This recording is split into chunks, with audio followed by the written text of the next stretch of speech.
Muito bem-vindos ao Unicamp 2014, primeira fase. Que maravilha! Questões de 1 a 11. Questões de história. Vamos lá com o Rodrigo Eberhardt. Tudo bem com vocês? Hoje veremos então as questões de história. Iremos completá-las com dicas, macetes e tudo que é mais importante para você saber durante a prova da Unicamp. Vamos lá. Questão 1. O termo bárbaro teve diferentes significados ao longo da história. Sobre os usos desse conceito, podemos afirmar que entre os gregos do período clássico, o termo foi utilizado para qualificar povos que não falavam grego, e depois disso deixou de ser empregado no mundo mediterrâneo antigo. Verdadeiro. Primeira questão, o termo bárbaro foi utilizado então desde a antiguidade por povos que consideravam superiores aos outros, os demais, e, portanto, classificavam de forma pejorativa outras civilizações, né? Gregos e romanos consideravam bárbara uma vasta gama de povos, como os persas, os germânicos. Então, anotem aí. Gregos e romanos consideravam, então, bárbaros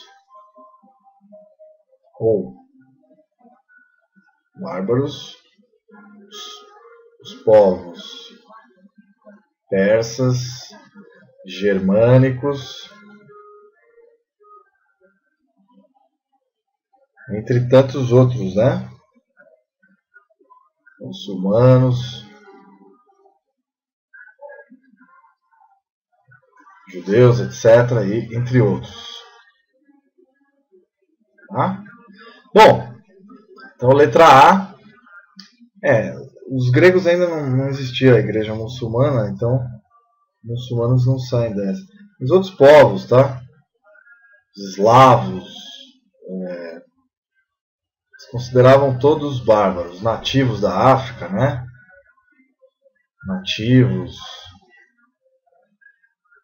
etc. Nativos da Índia, e aí vai. Bom, letra A1. Questão número 2. Vamos lá. A história de São Paulo no século XVII se confunde com a história dos povos indígenas. Os índios não se limitaram ao papel de tábula rasa dos missionários ou vítimas passivas dos colonizadores. Foram participantes ativos e conscientes de uma história que foi pouco generosa com eles. Adaptado de John M. Monteiro, Sangue Nativo. Vistadehistoria.com.br, seção capa, Sangue Nativo. 14 de julho de 2013. Sobre a atuação dos índios no período colonial, pode-se afirmar que, se a gente analisar a dinâmica entre os nativos e o povo colonizador, a colônia brasileira, a gente pode destacar relações diferentes de integração e não integração.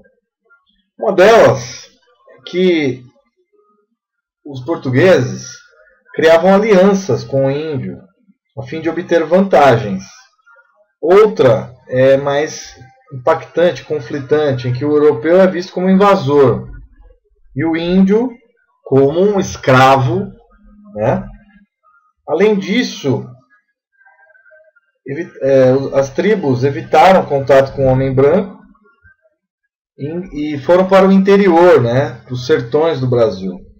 Uma dessas questões exclui as rivalidades entre os grupos indígenas, que também existiam, e entre nativos e os europeus. Letra C, sua participação nos aldeamentos, fez parte da integração projeto religioso e bélico de domínio português, executados por jesuítas e bandeirantes. Os bandeirantes foram para o sertão brasileiro, né, que é o interior,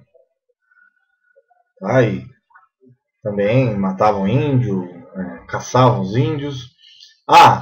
Então, sobre a atuação dos indígenas no período colonial, pode-se afirmar que a existência de alianças entre indígenas e portugueses não exclui as atividades, as rivalidades entre grupos indígenas e entre nativos e europeus. Verdade. Mas a escravidão não foi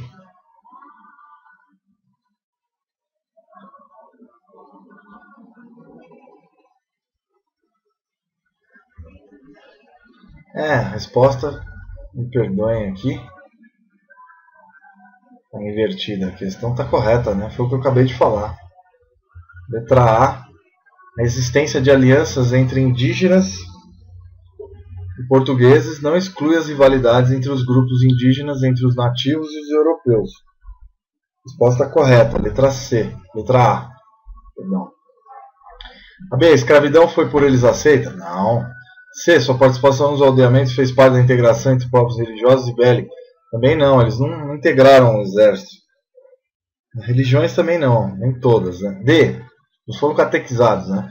D, adoção de trabalho remunerado dos indígenas? De forma alguma. Letra A, agora a resposta. Ok?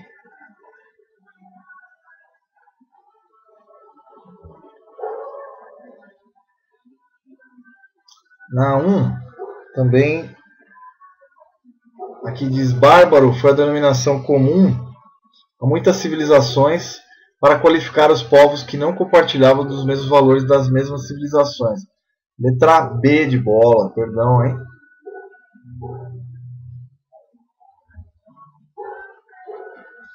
Vai ser B de bola também. Perdão aqui.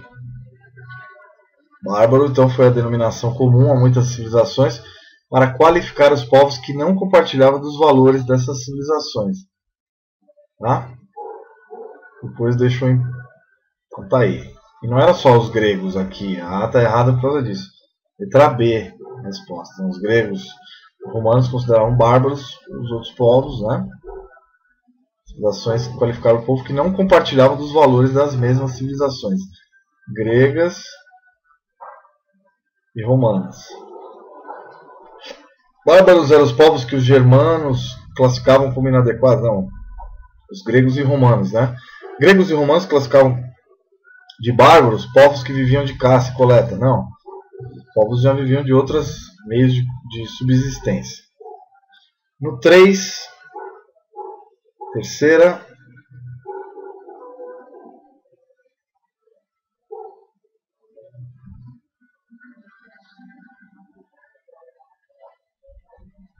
Então vamos lá para o 3. Então vamos lá. À medida que as maneiras se refinam, tornam-se distintas de uma superioridade. Não é por acaso que o exemplo parece vir de cima e logo é retomado pelas camadas médias da sociedade, desejosas de ascender socialmente. É exibindo os gestos prestigiosos que os burgueses adquirem status nobre. O ser de um homem, se confunde com sua aparência. Quem age como nobre é nobre. Nato Janine Ribeiro, etiqueta do antigo regime, São Paulo. O texto faz referência à prática da etiqueta na França, do século XVIII. Sobre o tema, é correto afirmar que o jogo das aparências era uma forma de disfarçar os conluios políticos da aristocracia, imposta por burgueses e nobres, e negar benefícios ao terceiro estado. Não. B, os sans-culottes imitavam de maneira da nobreza. Não, aqui é uma forma de etiqueta para se distinguir era praticado pela corte francesa no século XVIII, um símbolo de diferenciação social. É um absurdo, mas é o que eu estou relatando a história, né? A aristocracia e os reis evidenciavam sua superioridade em relação às demais camadas sociais. No crescimento econômico, a burguesia também começa a utilizar a etiqueta na busca de se afastar das camadas mais baixas e se aproximar cada vez mais da aristocracia e do rei. Então tá aí, resposta à letra C. A questão 4, aqui da Revolução Francesa. Observe a obra do pintor Delacroix, titulada A Liberdade Guiando o Povo, 1830. E assinale a alternativa correta. Você vê a mulher, a bandeira da França, né? Ela, sua bandeira. Então, mostrando, então, observe a obra do pintor intitulada A Liberdade Guiando o Povo, 1830. E assinale a alternativa correta. Bom, a alternativa correta é o ideário, né? mostra o ideário da Revolução Francesa, reavivado pelas lutas políticas em 1830, quanto à posição política do pintor, que era um libertário, né? Os franceses lutavam contra o absolutismo restaurado. Assim, a obra Liberdade Guiando o Povo resgata os princípios da Revolução Francesa. Então, resgata os princípios da Revolução Francesa, né? Liberté, liberdade, fraternidade e igualdade dos povos, né? Letra B de bola. A. Sujeitos envolvidos na ação política representados na tela são homens do campo, seus instrumentos de ofício nas mãos. Não, são homens urbanos. C. O quadro evoca temas da Revolução Francesa como a bandeira tricolor e a figura da liberdade, mas retrata um ato político assentado na teoria bolchevique. Não. Aqui é a liberdade. E D. No quadro vê-se uma barricada fronte militar da guerra entre nobres e servos. A Revolução Francesa. Não, aqui entre o povo e a aristocracia que tenta alçar o poder. Questão 5. Mostra a mulher segurando a bandeira da pátria no centro da imagem, né? Bom, no 5, como abolicionistas previam, os problemas da escravidão não cessariam com a abolição. O racismo continuaria a acorrentar a população negra às esferas mais baixas da sociedade dos Estados Unidos. Mas se tivesse sentido a oportunidade de fazer uma viagem pelo Brasil, seus sonhos, o país imaginado por tanto tempo como lugar sem racismo, eles teriam concluído que entre o inferno e o paraíso não há uma tão grande distância final. Célia M.M. Azevedo, Abolicionismo, Estados Unidos e Brasil, uma história comparada. Século XIX, São Paulo, Ana Blume, 2013, página 2005. Sobre o tema é correto afirmar que a experiência da escravidão aproxima a história dos Estados Unidos e do Brasil, mas a questão do racismo tornou-se uma pauta política apenas nos Estados Unidos. Não, no Brasil também. Tinha os abolicionistas. A imagem de inferno e paraíso na questão racial também é adequada às divisões entre o sul e norte dos Estados Unidos, pois a questão racial impactou apenas parte daquele país. Não, o país inteiro. Tinha o racismo, né? O racismo fazia parte do país inteiro. A escravidão não. É diferente. C. Abolicionistas norte-americanos tinham uma visão idealizada do Brasil, pois não identificavam o racismo como um problema em nosso país. Sempre existiu, né? Infelizmente. Espero que acabe o mais rápido possível. Questão 6. Racismo é burrice. Burrice. Bom, questão 6. Para Portugal, racismo é a coisa mais idiota, desculpe falar, mas que a humanidade já inventou. Questão 6. Para Portugal, não era interessante trazer ao Brasil imigrantes de estados possuidores de colônia, tais como França, Inglaterra, Holanda e Espanha, com medo dessas possessões serem divididas. Abrir as portas da colônia depois do recém-criado Império do Brasil poderia significar um risco. Daí a preferência por imigrantes dos estados alemães, da Suíça e da Itália. Pedro I continuou essa política, enfatizando que era necessário apoiar o desenvolvimento da agricultura pelo aliciamento de bons colonos que aumentasse o número de braços dos quais necessitavam. Adaptado de João Klug, Migração no Sul do Brasil, Keila Krimberg